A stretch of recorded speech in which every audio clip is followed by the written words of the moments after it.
crazy mother.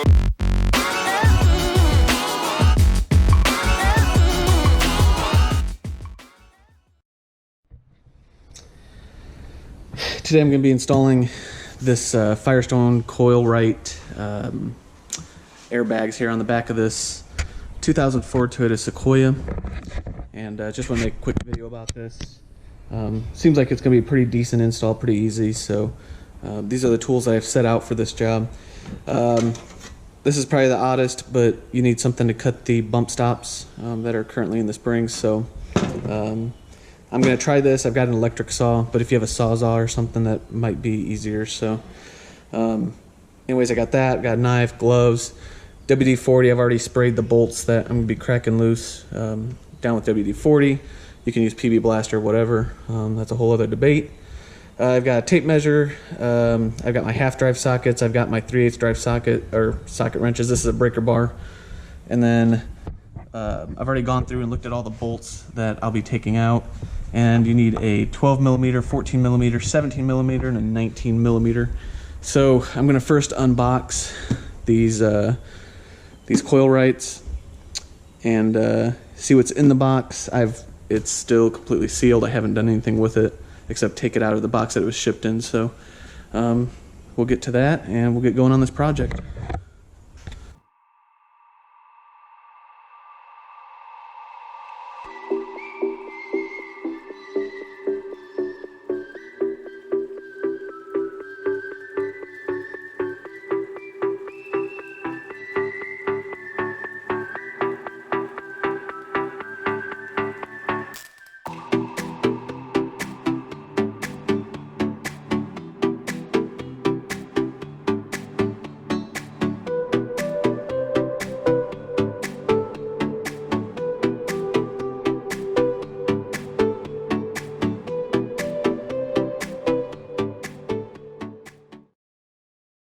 Alright, so what we got, pretty good little kit.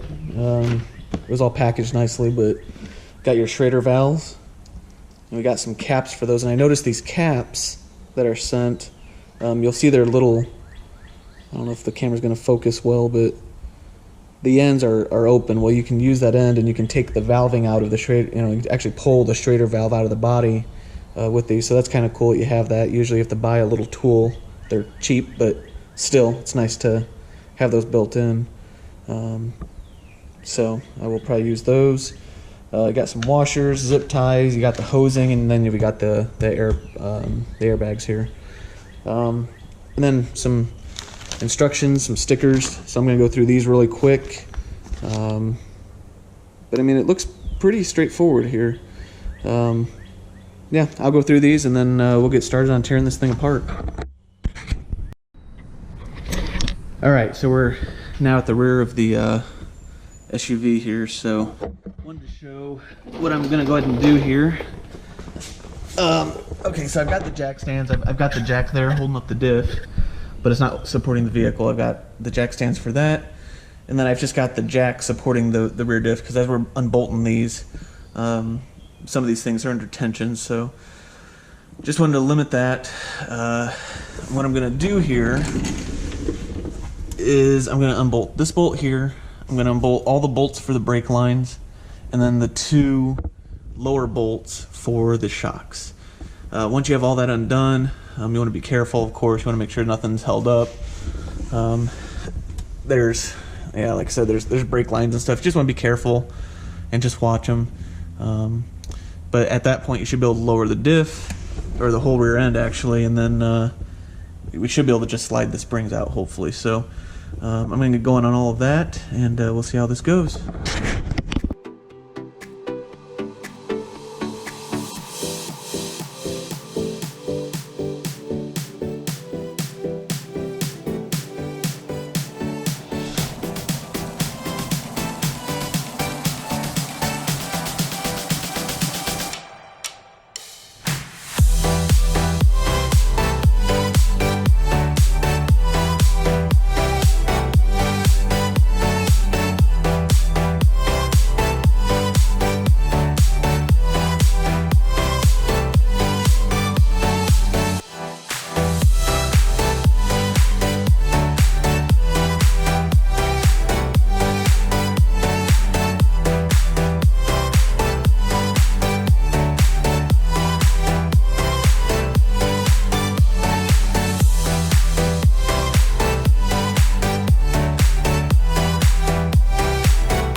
All right, got it out. Let me show what I did. Besides what I went over, I ended up not doing the whole brake line. I just did the support mount here, which actually kind of looks like it doesn't even need it. Actually, it slid back into place. So I think it'd actually be okay. Okay, not having to take the whole brake line off, or even this really. Nothing seems real tight. But so I did the bolt over there. I did both shocks. I did this upper one, and then I did, in the instructions it says to do the sway bar link, which is right here. But I went ahead and did the sway bar down there because really I sometimes by taking these off you have no choice but to replace these, and as long as they're working okay, I didn't want to test that. So anyways, I took this off. This is a good time too, if, like these bushings down here, your sway bar bushings, if those are bad, just replace them. You can tell if they're bad if there's a lot of play, or if they're all cracked up and dry rotted. So anyways, once I got that done, the only thing, make sure your everything's just kind of dangling there. The whole rear end I can shake with just moving around this tire. So make sure it's like that, because it makes it a lot easier for those springs to come out. So here's the spring, and I've got the bump stop back here. Put on my light. So per the instructions, I think we're going to cut this thing. Oh, let me get out of the light. We're going to cut this thing, I believe, at that top seam, I believe. I'm going to double check here. Yep. Yep. So we're going to cut all of this off and just leave this part. Put that back in, put the airbag in there first. This should just slide right in there, which it will. And then we'll be moving on to the next step and reinstalling those things. So let me get to it here.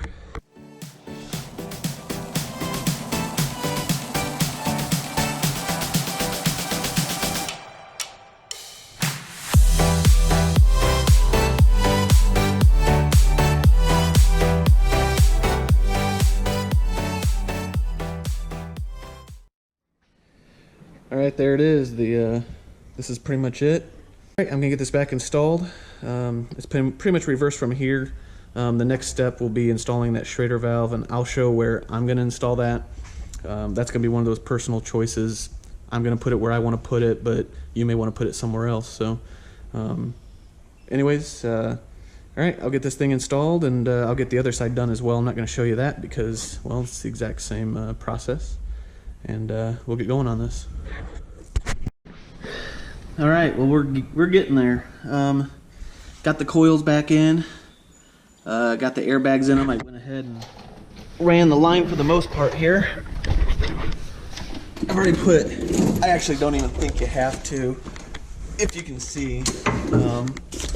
Once I get up here, I went ahead and put this bolt back in to support the brake lines. I still have everything else off, and even with this still hooked up, I mean, there's slack. I mean, I think you're fine. You don't have to take off any of the brake line stuff, which is nice.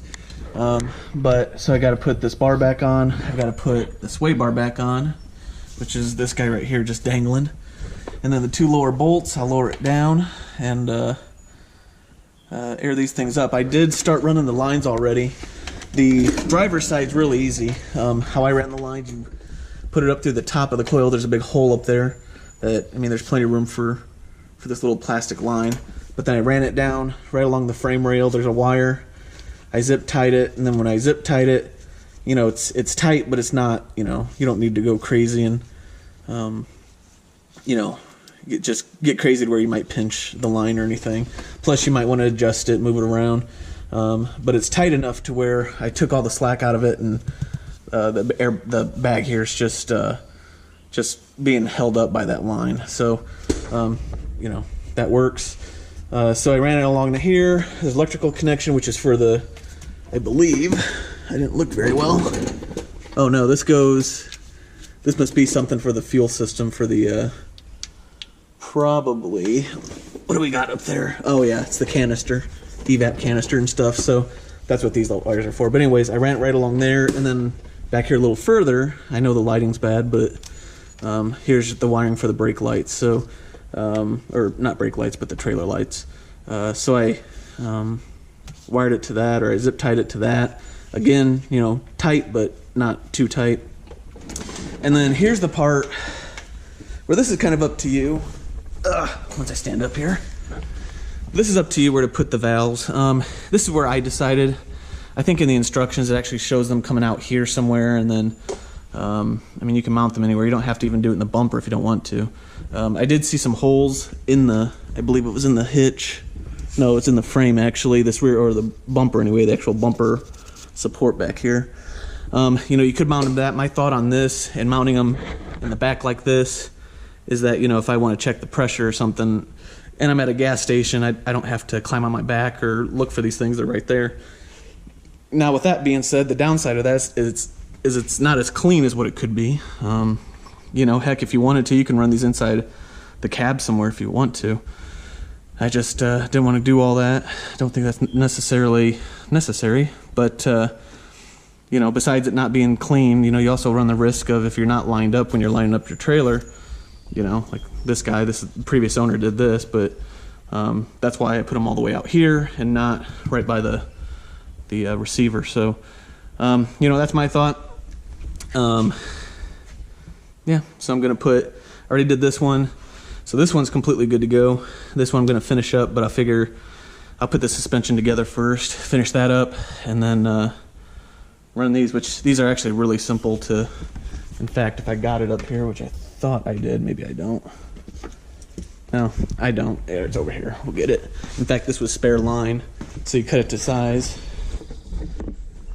But just in case you have any questions on how to put this together, so here's your valve, and then you got, I put the washers on there, but you want to sandwich whatever you mount this to. You want to sandwich them between those washers. And then the plastic line, the air line, just slides right in there, and just make sure it's all the way in there. You'll feel a little bit, I felt it anyway, a little bit of a click. Like you can tell it's fully seated. So that's all you got to do, and then it shouldn't pull out or anything like that. But so I cut the line to size, put this in there, fed it through the back, and then put this back bolt in and sandwiched the plastic bumper between those two washers. So and then put the cap on. That was it. So pretty simple install, nothing too crazy. I think the hardest part was, like I was saying earlier, about the getting the spring out of there, which that was my own fault for not seeing how much room I had with the rear end here. So as soon as I came in here, jacked it up a little bit more, I could drop this down more, and the spring came right out. So yeah, otherwise this is probably something anybody should be able to do, at least anybody that's somewhat mechanically inclined. That's all. I mean, everything's gone really smooth. I guess the other part, I didn't talk about running the line down here on the passenger side, but you do have the exhaust you have to work with. Now, this kit did come with 2 sleeves that protected for heat. And what I did is, so there's my airbag. Again, big hole. I fed it through the top of the hole, and then it came down. And there's a, I don't know if you're going to be able to see it on camera, but above this exhaust pipe, there's a heat shield. Well, I ran it through that heat shield, and then when it came out, this is the closest that this line comes to the exhaust. So I went ahead and put those sleeves on here to protect this line, because it is just, I believe it's just plastic or whatever, PVC or something.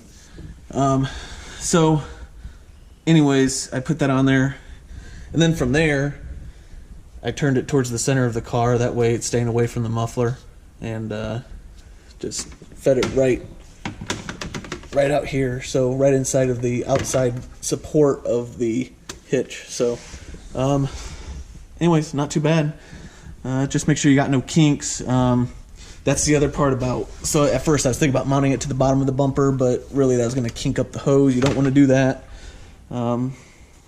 Yeah, otherwise that was it. So I'll finish things up. I don't think I have to record all this because it's just the same thing, just in reverse. And I recorded me kind of taking it apart. So yeah, I'll get this bolts back in, get this suspension done, lower it, and put some air in the bags, and level it out and see what happens here.